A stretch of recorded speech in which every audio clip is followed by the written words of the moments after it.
வணக்கம் நண்பா. 5 மணிக்கு காணாம போன பொண்ணை ஊர் மக்கள் எல்லாம் தொலைவிட்டு இருக்கிறப்போ அந்த பொண்ணோட பெத்த தாய் எவனோ ஒருத்த கொடுத்தா ஊத்திட்டு படுத்துட்டு இருந்தனால சம்பவம் பண்ணிட்டு போயிட்டாங்க. அதை கொஞ்சம் பாருங்க.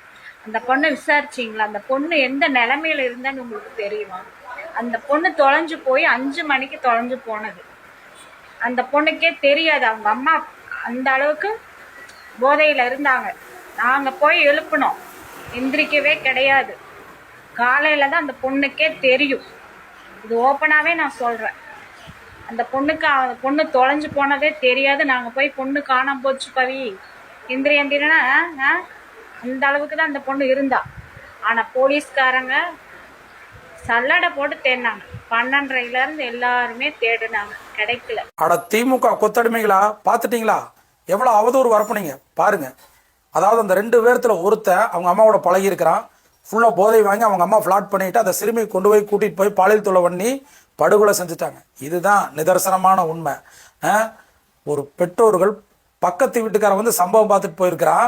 அதை தூக்கிட்டு போய் அந்த குழந்தை சம்பவம் பார்த்துட்டு ஒரு குழந்தை பார்க்க முடியாமல் போதையில் உட்காந்து படுத்து தூங்கிட்டு சிஎம் சரியில்லை, ஆட்சி சரியில்லை, காவல்துறை சரியில்லைன்னு சொல்லி ஊரா ஏவி விட்டுட்டு இருக்கிறீங்க. யோ, தப்பு பண்ண உடனே காவல்துறை அவங்க 2 பேர்த்த தூக்கிருச்சு, புரிஞ்சுதா? ஆட்சி சரியில்லை நீங்க சொல்லாதீங்க. போதைப் பொருள் கலாச்சாரத்தை நீங்க ஒழிக்காதனாலதான் இந்த பிரச்சனை நடந்துட்டு இருக்குது. இதை விட ஒரு பெரிய ஜோக்குன்னு நீங்க அவங்க சித்தி பேசுறதை கொஞ்சம் பாருங்க. அதுக்கப்புறம் எங்களுக்கான நிவாரண நிதி வந்துட்டு கலெக்டர் மினிஸ்டர்லாம் தரேன்னு சொல்லியிருக்காங்க. அது எவ்வளோ என்ன அப்படிங்கறதுல எங்களுக்கு தெரியல. ஏன்னா ரொம்ப கஷ்டப்படுற ஒரு குடும்பம் தான் நாங்களும். ஸோ அதனால அதுக்கான நிவாரண நிதி எவ்வளோ அப்படிங்கறத ப்ராப்பரா எங்களுக்கு சொல்லணும். ஸோ சிஎம் சார் வந்துட்டு ப்ராப்பரான ஒரு இன்ஃபர்மேஷனை வந்துட்டு அபிஷியலா அவர் சொல்லணும் தான் எதிர்பார்க்கிறோம். மக்களே நல்லா பாருங்க, இவங்கெல்லாம் குழந்தை போன சோகத்திலே இருக்கிறாங்க. இவங்களுக்கெல்லாம் நீதி வேண்டாம், நிதி வேணும், பணம் வேணும், அதுதான் முக்கியம். குழந்தை போன சோகம் மூஞ்சில் இருக்குதான்னு பாருங்க.